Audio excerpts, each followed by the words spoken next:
Bonjour à tous. Je vais faire exceptionnellement, parce que c'est la Pentecôte, au lieu de la méditation écrite, peut-être que je vous la posterai aussi après, je voudrais faire une vidéo en honneur de ce temps de l'Esprit, c'est-à-dire où on célèbre la Pentecôte, donc la venue du Saint-Esprit dans le monde. Alors, titrons cette méditation « Le Saint-Esprit seul donne la vraie vie ». Alors, je lis dans Ézéchiel, chapitre 37, au verset 3, cette petite phrase qui est une question. « Fils de l'homme, ces eaux pourront-ils revivre ?» Ézéchiel 37, verset 3. Posons-nous quelques questions. Sommes-nous sûrs d'avoir la vie? De quoi témoigne notre vie? Où est Jésus dans ta vie? Ça, c'est la question que nous adressons à ceux qui se disent frères et sœurs chrétiens, donc évangéliques en particulier. Vous voyez dans Ézéchiel, la vallée des ossements desséchés.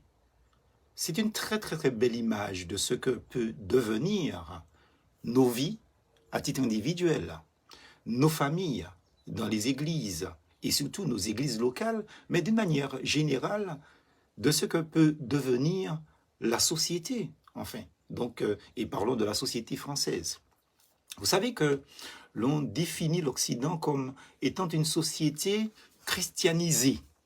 Et les habitants pardon, de cette partie du monde, on les définit comme étant des chrétiens.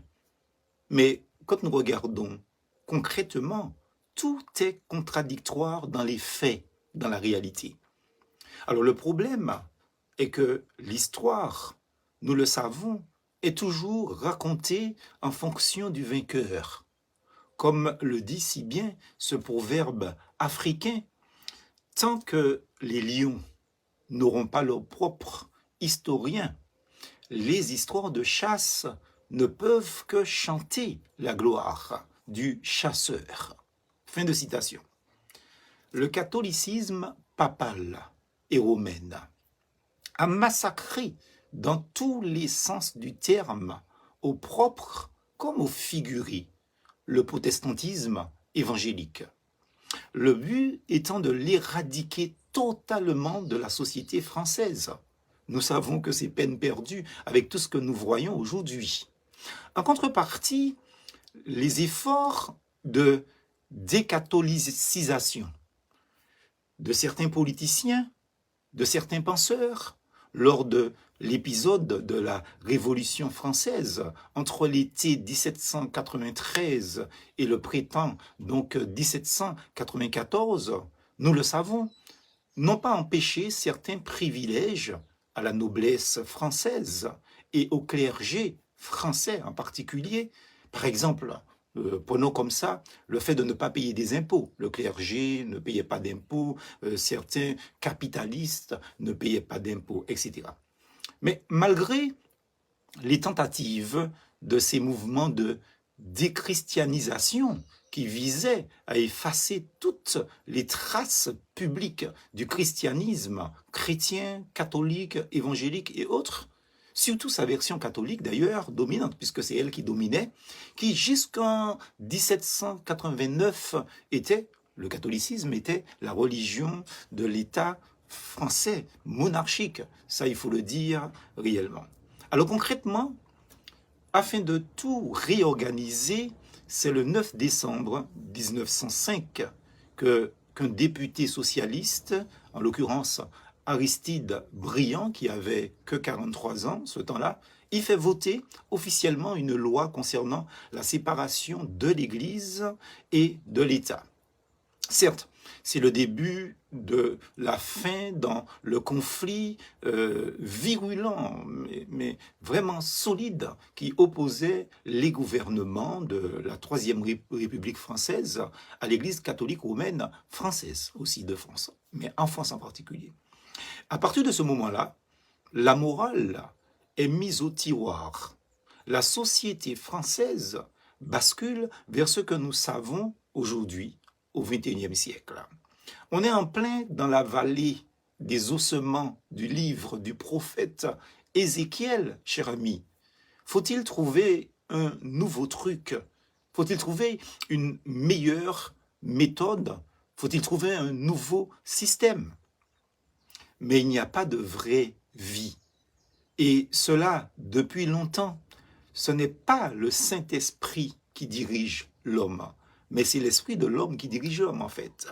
Comme on dit en créole, chez nous, dans mon pays matinique, c'est Tchèo Kameneon. Et on constate effectivement que c'est une réalité, c'est l'esprit de l'homme qui dirige ce monde. Donc, réorganiser les choses humainement ne suffit pas. L'histoire l'a démontré. On est dans des remaniements permanents en remaniement. Et bientôt, il y a les législatives en France. Après les législatives, selon les résultats, on va encore remanier le gouvernement français, en fonction du résultat des votes, bien sûr. Depuis, c'est en vain qu'on essaie de réconcilier religion et société. Même si, comme nous le rappelle Aristote, l'homme est le seul animal religieux qui, par nature, vit en société. Mais force est de constater, en fait, que la juxtaposition, c'est-à-dire l'assemblage de ces deux termes, religion et société, ça ne va pas sans problème, ça pose énormément de problèmes, religion et société. Même si Ézéchiel nous explique que dans cette vallée sans vie, les eaux se reconnectent, mais sans l'Esprit de Dieu, nous le soulignons. Il n'y a pas de vie, il n'y a pas de vraie vie. Les os se recollent, car sans l'Esprit de Dieu, ce sont des os qui se recollent, mais ce sont des squelettes sans vie.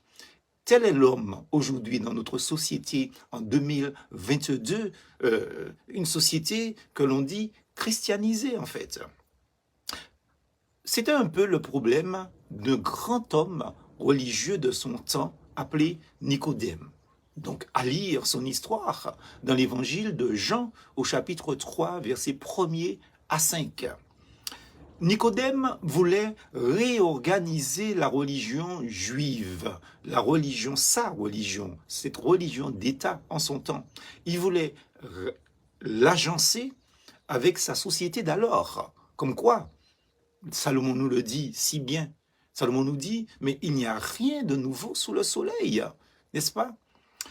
Parce que le problème, ce n'est pas de réorganiser la société, ce n'est pas d'embellir la société. Le problème, c'est de renaître ou de naître de nouveau. C'est ce que Christ disait à Nicodème. Comment est-ce possible? Comment la parole de Dieu peut-elle prendre vie sans que l'on ne boive à l'entrée aux sources de l'Esprit Saint? Comment? Comment peut-on écarter Jésus en niant l'existence de Dieu et revivre? C'est impossible, amis, c'est impossible. La réponse logique serait de chercher l'Esprit Saint et sa puissance à tout prix. Est-ce que c'est ça la réponse? Et c'est ce qu'on constate dans nos milieux dits évangéliques. On recherche l'Esprit Saint, on recherche la puissance du Saint-Esprit. Ben, c'est non. C'est non. Parce qu'on finira dans cette quête, dans cette recherche de puissance du Saint-Esprit, etc., on finira par ressembler à Simon, le magicien dans le livre des Actes des Apôtres, qui lui, il est prêt à organiser même le Saint-Esprit. Il a été plus loin que Nicodème, et il va beaucoup plus loin que les révolutionnaires français, donc qui voulaient tout à fait obstruer les traces de la christianisation dans la société française. Alors, me direz-vous, quelle solution, quel chemin donc proposer à l'humanité en fait? Nous nous disons et nous vous disons, quand on tourne les regards vers le Fils unique du Père, c'est-à-dire vers Jésus, la transformation s'opère radicalement, amis auditeurs. Jésus dit cela à Nicodème en pleine face, d'où notre conseil, mon ami, qui que tu sois, viens à Jésus. C'est ce que Christ a dit. Christ a dit, il faut naître de nouveau. Il n'a pas parlé de réorganiser l'Église, il n'a pas parlé de réorganiser la société, il n'a pas parlé de repenser le monde, il a parlé du cœur de l'homme. Parce que la Bible nous dit que c'est du cœur de l'homme que viennent les mauvaises choses, les péchés tels l'adultère, la profanation, les calomnies, etc. Vous connaissez la liste, je le pense peut-être mieux que moi. Jésus-Christ est le plus grand secret de la Pentecôte. C'est ce jour que nous célébrons, donc là, en allant à la mer, dans les forêts, à la montagne, donc à la rivière. Mais le plus grand secret de la Pentecôte, c'est Jésus-Christ. Nous avons parlé de ça dans le message d'hier à l'église évangélique baptiste d'Ajoupa-Bouillon. Parce que seul Jésus-Christ donne le Saint-Esprit, justement. Et ce seul et ce vrai, cet unique Saint-Esprit donne la vraie vie. D'ailleurs, c'était une promesse du Christ. Il faut qu'il parte pour que le Consolateur vienne, le Saint-Esprit, ce qui s'est fait dans le livre des Actes des Apôtres.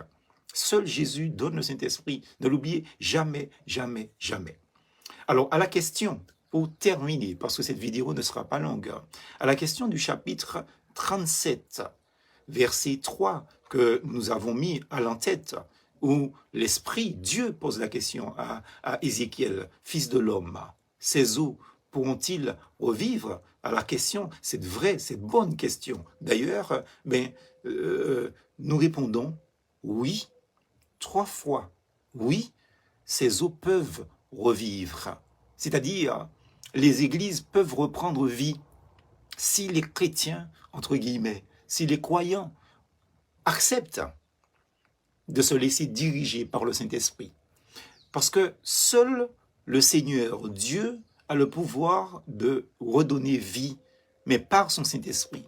Tant que les êtres humains qui se disent chrétiens se laisseront diriger par leur esprit, tant que les foyers, les messes dans les maisons seront dirigés par l'esprit de l'homme, tant que les églises seront dirigées par l'esprit de l'homme, tant que la société, les nations, les pays, les gouvernants se laisseront diriger par leur propre esprit, ce seront des squelettes sans vie, justement, comme dans le livre d'Ézéchiel au chapitre 37, pour que les eaux reprennent vie et aient la vraie vie. Il faut laisser le Saint-Esprit conduire tout ce dont nous venons d'énumérer, qu'il s'agisse d'individus, de groupes d'individus, d'églises locales, de maisons, de foyers, et la société, les nations. Il faut que le Saint-Esprit dirige les personnes. C'est le seul moyen d'avoir la vie, la vraie vie. Alors nous vous disons, plus force en Jésus, à plus bonnet, et exceptionnellement, donc, je vous ai fait cette petite vidéo. Que Dieu conduise l'humanité, mais en particulier qu'il conduise ceux qui se disent enfants de Dieu. À plus bonnet et que Dieu vous garde. Soyez bénis en ce jour.